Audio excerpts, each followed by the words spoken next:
It doesn't always happen this way, but I think the really dangerous people are the people who have become who they are because of religion, and typically they've either weaponized the religion of their parents or come to it through some traumatic event, and it becomes the all-consuming dictates of their life, and it gives us things like Donald Trump.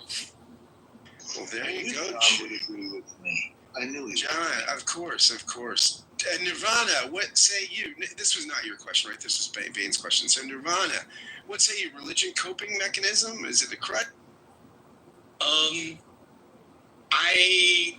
don't really know how to say this, but I think the previous speaker has a really great question.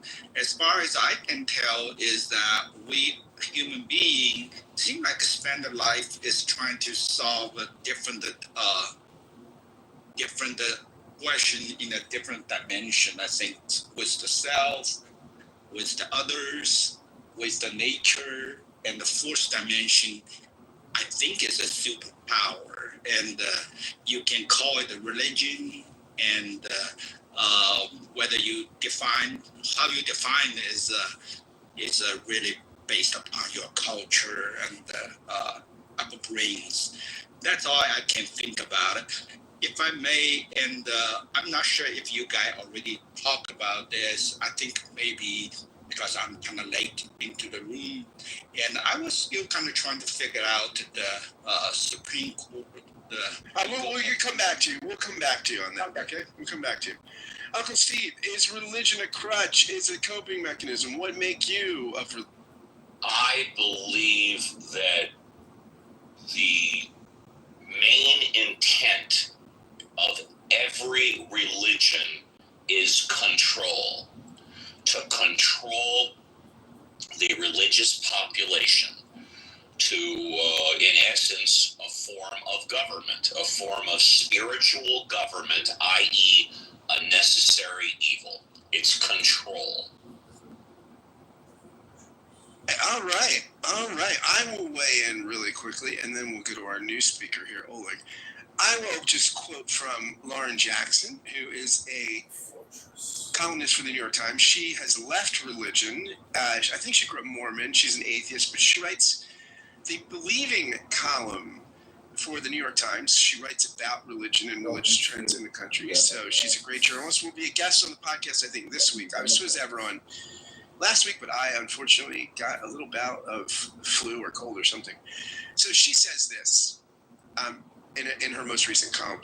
Religion provides what sociologists call the 3 B's: belief, belonging, and behaviors. It offers belief that supply answers to the tough questions of life. It gives people a place they feel they belong, a community where they are. And it tells them how to behave, or at least to what tenets should guide their action. Religious institutions have spent millenniums getting really good at offering these benefits to people. For the last few decades, the world has tried to go without God, a departure from most of recorded history. More than 1 billion people globally, and about a third of Americans have tried to live without religion.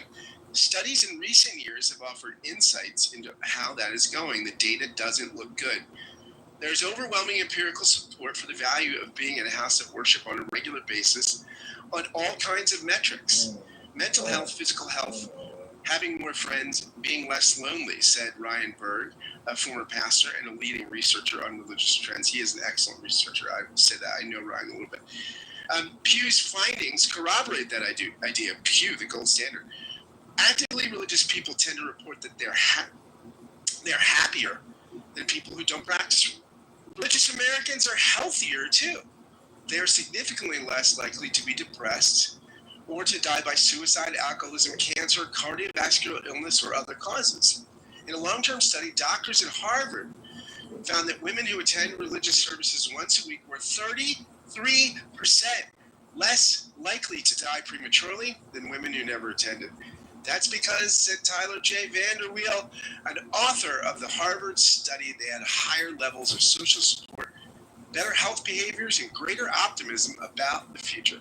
Religiously affiliated Americans are more likely to feel gratitude by 23 percentage points, spiritual peace by 27 points, and a deep sense of connection